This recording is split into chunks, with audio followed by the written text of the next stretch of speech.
I recently read this New York Times article interviewing Laura Doyle, who's the author of the best-selling book, The Surrendered Wife. This book gives women relationship advice like to stop nagging and controlling their husbands. She says women need to start practicing being more grateful to their husbands. They need to apologize for emasculating and disrespecting them, relinquish control completely, and start practicing softness, vulnerability, and femininity. According to the journalist who wrote this piece, Vivian Lee, lots of women swear by Doyle's advice, including former feminists. And today I'd like to share my thoughts on the article, and specifically I'd like to provide an alternate perspective as to why I think this advice is likely to backfire, grounded in relationship science. So let's get started.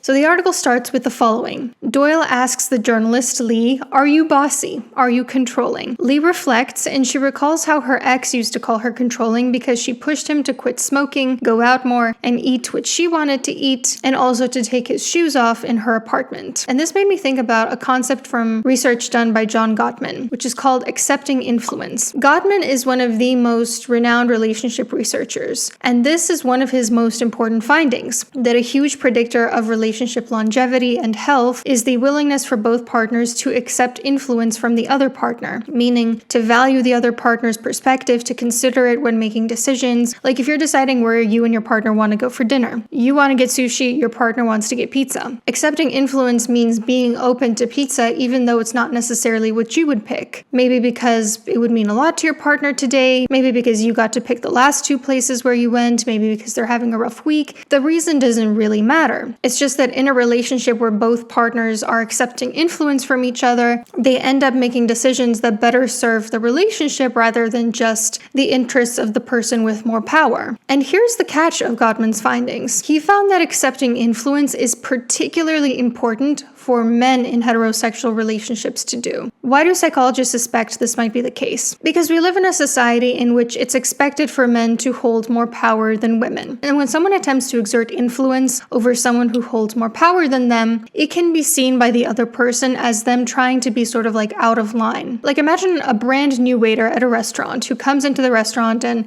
suddenly gives the restaurant manager some feedback on how to improve the flow of the restaurant. A lot of managers are going to find it disrespectful instead of considering the merit of the waiter's feedback simply because he holds a lot less power. They're likely to sort of reject influence from that waiter. Similarly, in straight relationships, men sometimes feel disrespected by women trying to exert influence in the relationship because society has told them that they are entitled to doing whatever they want simply because of their gender. So they see it almost like a violation of their innate rights when a woman wants to also have her input considered. That's why there's a stereotype that a lot of men want a super chill, low-maintenance partner who will just kind of let them do whatever they want. And yet this kind of hierarchical dynamic between two partners is not conducive to relationship health at all. Healthy relationships are reciprocal, fair, characterized by mutual respect. None of that is possible if one of the people in the relationship views themselves as superior to their partner. And in fact, a sense of superiority often results in what Gottman called contempt, one of the four horsemen of the apocalypse, one of the four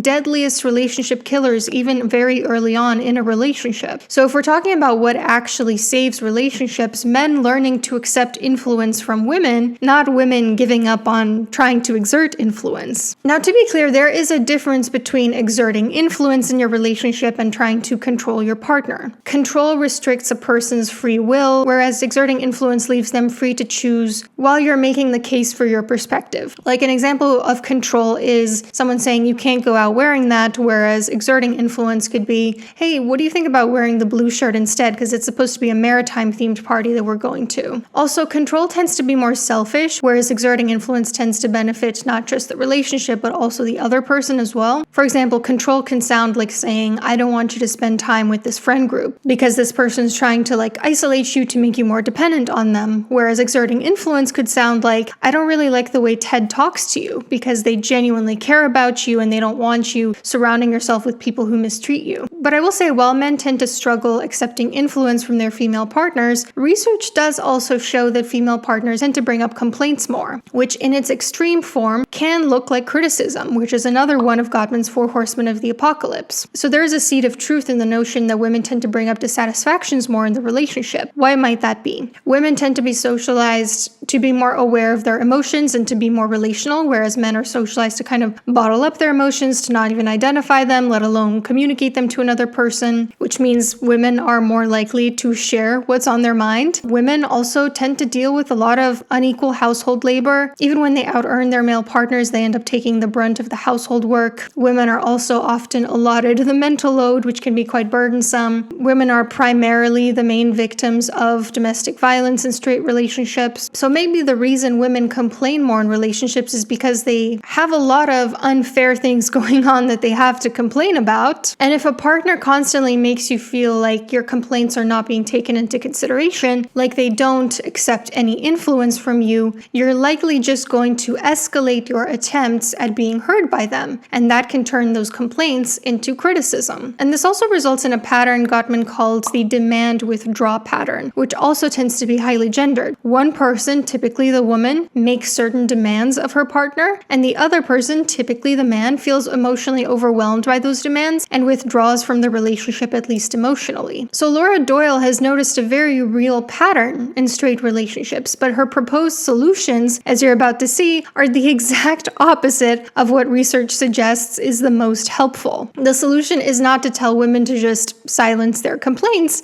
but rather to teach all partners of all genders, but certainly especially men, how to accept influence from their partners. The article gets considerably more disturbing. But first, is there a health concern that you've been putting off going to the doctor for? I know there is for me. I have this bone-like lump on my ring finger, kind of like on the knuckle, that I really need to get checked out, and I've been delaying it because I don't yet know what kind of doctor would be best for me to see and how to find one in the town that I've been living for only 9 months. This would have not been an issue when I was still living in the US because I loved using the sponsor of today's video, ZocDoc. ZocDoc is a free app and website designed to help you find high-quality in-network providers, pick the one you want, and instantly book an appointment, often within 24 to 48 hours. It's the place to go if you need a healthcare appointment quickly, you need to make sure it's with someone who takes your insurance, and you don't have the time or energy to call random offices across town. They now have over 150,000 providers in a wide range of specialties, and there's literally no catch. It's free to use, and it can help you find a provider that takes your insurance. You can also make sure that they're close to you, you can see their reviews. Again, you can make sure that you get in really quickly. You can choose the most convenient appointment time for you. If you'd like to use ZocDoc, check them out for free using my link down below, which is ZocDoc.com/Anna, that's ANA. Visit that link or click the QR code on screen to easily book local, top-rated doctors who can see you quickly. Thank you so much to ZocDoc for sponsoring this portion of the video.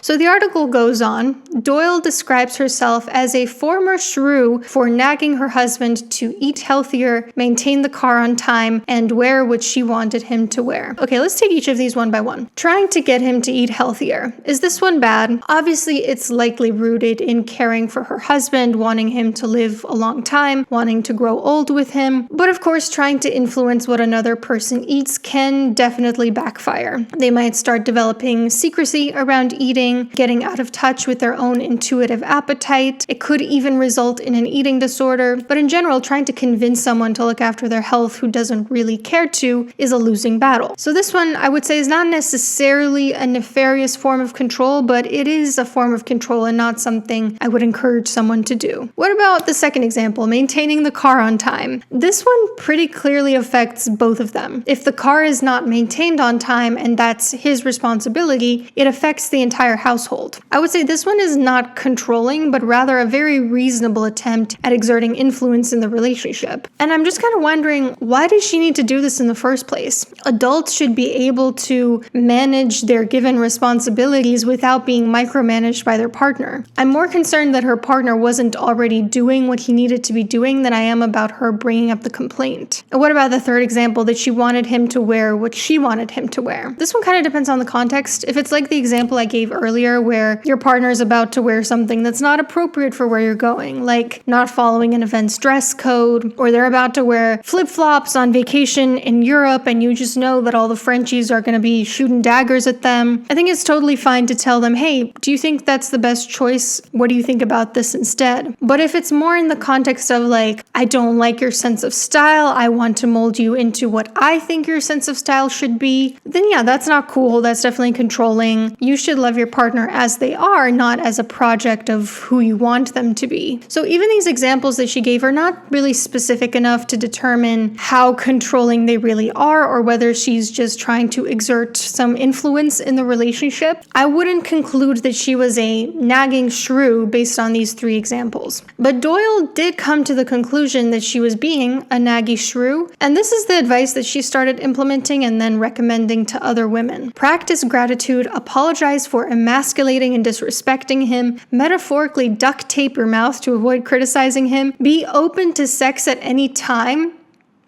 Yeah, you heard that right. And relinquish control, including of the finances, which resulted in one time her and her husband sitting in the dark because he forgot to pay the electricity bill. Okay, again, let's take each of these one by one because they're all incredibly loaded. Emasculating and disrespecting him. She also says something similar to this later in the article. She says men need respect like they need oxygen. And this is where I have to point out that people tend to use 2 very different definitions when they talk about respect. The first definition is respect is both of us being civil and polite, treating each other with dignity, if the other person hasn't done anything to deserve otherwise. This is a very reasonable definition of respect. It's a type of respect that everyone needs to receive, not just men, everyone who hasn't done something wrong. The second definition of respect is kind of like a type of admiration, where someone with less power and status is supposed to sort of like look up to and submit to someone with more power and status. And this one is not really a healthy view of respect. It's typically born of a very narcissistic and hierarchical view of human beings. Unfortunately, what I often see happening is something called the fallacy of equivocation. A person uses the word respect as if they're talking about definition number 1, but in practice, you realize pretty quickly they're using definition number 2. For example, preaching respect for your husband because you should both respect each other in a loving relationship. Sure, great, that sounds fine. But then that same person goes on to say, and this is why, ladies, you should never raise a concern with your man because he might feel disrespected by it. And you should always be open to sex. And you should relinquish all control to your husband. It becomes very clear at that point that we're not talking about the first definition of respect, we're talking about the second definition. Also, if a man finds accepting influence from a woman to be emasculating, that's not because anyone is necessarily emasculating him. It's because he's absorbed certain societal messages that he should never be challenged, and now he's treating any sort of attempt at influence from a woman as an attack on his masculinity. No one can take away your masculinity. You either feel masculine or you don't. The Eleanor Roosevelt quote comes to mind here. No one can make you feel inferior without your consent. If someone else is able to make you feel like less of a man, that's a sign that you need to do some work around your own beliefs around gender, because a man who's secure in his sense of masculinity doesn't care what other people think a man should do or the way a woman should speak to him. Okay, what about the advice to be open to sex at any time? I'm sorry, I'm kind of struggling here to reconcile this quote with Doyle's insistence that actually she's a feminist and actually her advice to women isn't just to be a doormat, and actually her advice is super empowering. How is it that women wanting to exert some influence in their relationship is them being a nagging, controlling shrew, but somehow the opposite is not true of a man who demands total control, even over his partner's body? And on that note, about the relinquishing all control, including of finances, this really proves what I have been saying in other videos as well, which is that when you are reliant on someone else financially, it's a risky endeavor. Not just because the other person could leave you, not just because the other person could unexpectedly pass away, but also because they might not be trustworthy enough to deal with all the finances. Echoing what I said earlier about her husband not maintaining the car on time, why was he not following through on his responsibilities? Why was he not paying the electricity bill? It's perfectly reasonable for a partner to nag you to complete your responsibilities if you keep putting them off when it's something as impactful to the entire family as keeping the electricity running. Now, Doyle claims that these skills she teaches women work even for wives dealing with abuse, adultery, and addictions on their husband's part. And this is where I take a real issue with what she's saying, because those situations are very serious. Certainly not situations that anyone should be coaching people on who are not extensively trained to be dealing with those populations. Even licensed, experienced therapists can't just come up with new, non-evidence-based interventions for such vulnerable populations and then prescribe them in mass without knowing necessarily what's the other person's situation on the other side of the screen. If there are women dealing with abuse who have told Doyle that her advice saved their marriages, I suspect that's because her advice is basically give in to the husband's dominion, which is a lot easier in an abusive relationship than putting up resistance to it, and also because abusers can play nice for short periods of time. So even in reputable research, it can sometimes look like abusers have stopped abusing their partners, but really they're just going to relapse in a few months or they've just gotten better at hiding it. But it makes sense to me why so many women find Doyle's dating advice to be appealing. Because if you feel so powerless in your relationship where nothing you have tried will work, and suddenly someone comes along who says, actually, you hold all the power to change this around. You don't need to focus at all on changing your husband or finding a different husband. You just need to change the way that you are behaving. That can sound really seductive. It's seductive when someone tells us that we have power in a situation that otherwise makes us feel powerless. And I've experienced the seduction of this type of mentality as well, like in situations where it feels like, damn, I really have no control over what's happening here. And then I realize, oh, but I have control over my mindset. I find that really empowering. But in my opinion, there are two issues with Doyle's advice. The first one is that it's unnecessarily gendered. One of the coaches teaching her method who was interviewed as part of this article said you don't have to be a woman with a man to relinquish control of your partner. So if this is ultimately just kind of a let them radical acceptance type of advice, why is it geared at women in particular? This could have been a self-help dating book that went, let your partner make their own mistakes, encourage them instead of criticizing them, and you'll get further in helping them develop as a person. But that's not what it is. It's directed at women in particular, deeply steeped in misogynistic biases, with advice that could seriously backfire on women, especially the most vulnerable ones. So it's like, okay, if this is not about gender, then why did you make it about gender? I suspect the inflammatory nature of this book is part of the reason why it's a bestseller. Because if it weren't as offensive, if it were less gendered and less baked in with misogyny, it wouldn't be as shocking and not as many people would be talking about it. But the second issue I have with Doyle's advice is that it completely ignores that there's another option. The options aren't just resist your husband's dominion or give in to it and submit. There is also the option of leave him, girl, just leave him. We hear these testimonials in the article from women who claim Doyle's advice has saved their marriages, but I'm just kind of wondering, is it worth it? Do you really want to be in a marriage where getting along means constantly needing to censor yourself, to silence yourself, to make yourself soft and inauthentic? I guess at the end of the day, I would much rather be alone than be with a man who feels like his masculinity isn't affirmed unless I have duct tape over my mouth. But let me know what you guys thought down below. And also just a reminder, The Splintered Parts, my upcoming dark academia thriller, is coming out super soon, probably in just like a couple of weeks by the time this posts. If you're planning on getting the ebook version, doing a pre-order would really help me so much. Thank you so much to those of you who have already placed a pre-order, and thank you for watching this video. Take care. Tell me what you